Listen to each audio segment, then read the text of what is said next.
သူ့လိုအောင်မြင်မှုဆိုရင်ဂျူနီယာမှာလိုအပ်မဲ့တခုတည်းသောအချက်ကိုပြောပြလိုက်တဲ့စေကြီးတော်နေတို့အားလုံးပဲမင်္ဂလာပါခင်ဗျအားကစားသတင်းတွေကိုတင်ဆက်ပေးနေတဲ့ကျွန်တော်တို့ page လေးကနေပြန်လည်ပြီးတော့မှကြိုးဆိုလိုက်ပါတယ်ဘောလုံးသမိုင်းတစ်လျှောက်မှာတားဖာနှစ်ယောက်စလုံးအောင်မြင်တဲ့ကစားမတွေဖြစ်လာတယ်ဆိုတာအတော်လေးကိုရှားပါတဲ့ကိစ္စတစ်ခုပါပဲအခုလက်ရှိချိန်မှာတော့ပရိသတ်တွေအများဆုံးစောင့်ကြည့်နေကြတာကရိုနယ်ရဲ့သားဖြစ်သူခရစ္စတီယာနိုဂျူနီယာရဲ့အနာဂတ်ပါပဲမကြသေးခင်ကရိုနယ်ကသူ့ရဲ့သားအကြောင်းကိုအခုလိုပုံမှန်လင်းလင်းပြောကြားခဲ့တာရှိပါတယ်သူကလိမ္မာတဲ့ကလေးတစ်ယောက်ပါဗျသူအောက်ကကလေးတွေကပို့ပြီးတော့မှထင်းရခတ်ပါတယ်ဂျူနီယာကလိမ္မာတော့ထင်းရတာဘာမှမခက်ခဲခဲ့ပါဘူးဂျန်တဲ့ကလေးတွေကပဲထင်းရခတ်တာပါကျွန်တော်သူ့ရဲ့တုန်းကနဲ့ရှင်မယ်ဆိုရင်တော့သူကနည်းနည်းတော့ပို့ပြီးတော့ထွားပြီးတော့ပိုတန်းมาပါတယ်ကျွန်တော်ကတော့နည်းနည်းလေးလူကောင်ညှက်ခဲ့တာပါသူကျွန်တော်ထက်တော့မှပို့ပြီးတော့ထွားနိုင်ပြီမေသူမှကျွန်တော်လိုစားလောင်မှုမျိုးရှိသလားစောင့်ကြည့်ကြတာပေါ့အရေးကြီးဆုံးကစားလောင်မှုပါပဲလို့မှတ်ချက်ပေးခဲ့တာတွေ့ရတာပါ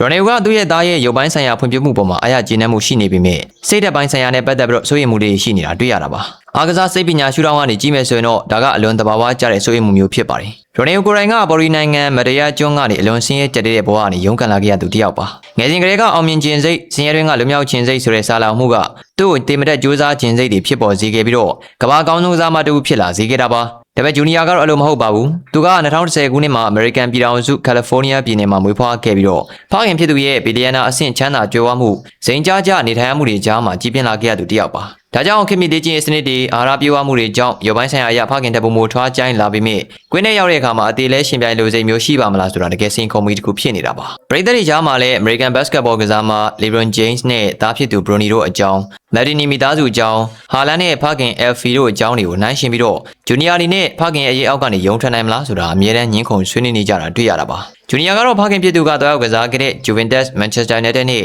အခု Sorry Club NSA အသင်းရဲ့လူငယ်ကယ်ဒမီတွေမှာအဆင့်ဆင့်လိုက်ပါကစားခဲ့ပြီးတော့အမကန်ကိန်းကနန်းတွေကိုပိုင်ဆိုင်ထားတာပါအထူးသဖြင့်တော့ Juventus United အသင်းမှာကစားတော့က23ပွဲမှာ58ဂိုးသွင်းယူပေးခဲ့ပြီး NSA U15 အသင်းမှာလည်း28ပွဲကစားပြီးတော့56ဂိုးသွင်းယူပေးနိုင်ခဲ့တာမှတ်တမ်းတွေရသိရတာပါဒါပြင်နိုင်ငံတကာအဆင့်အနေနဲ့ Borgi U15 နဲ့ U16 အမျိုးသားအသင်းတွေမှာပါရွေးချယ်ခံခဲ့ရပြီးတော့2025ခုနှစ်ကခရိုအေးရှားနိုင်ငံမှာကျင်းပခဲ့တဲ့ Velatko Markovic နိုင်ငံတကာလူငယ်ပြိုင်ပွဲဗိုလ်ပွဲမှာခရိုအေးရှားအသင်းကို 3-2 နဲ့နိုင်ရပိုဆွဲသွားခဲ့ရမှာဂျူနီယာခြေစွမ်းပြပြီးတော့သွင်းဂိုး2ဂိုးသွင်းယူပေးသွားခဲ့တာပါချက်လက်တွေကိုကြည့်မယ်ဆိုရင်တော့ဂျူနီယာကဖခင်ရဲ့နာမည်တစ်ခုတည်းနဲ့နေရာရနေတာမဟုတ်ဘဲနဲ့သူကိုယ်ပိုင်မွေးရပါပါရမီနဲ့ဂိုးသွင်းစွမ်းရည်တွေရှိနေတယ်ဆိုတာကိုညင်းလို့မရပါဘူးခင်ဗျာသူ့ရဲ့ကစားဟန်ကဖခင်ဖြစ်သူရဲ့ငယ်ဘဝအတိုင်းပဲဘယ်တော်မှကနေအလဲကိုချိုးဝင်ပြီးတော့ညာချီနဲ့ပြင်းပြင်းထန်ထန်ကန်သွင်းတတ်တဲ့ကစားဟန် right footed inside forward မျိုးအဓိကအသုံးပြုထားတာတွေ့ရတာပါ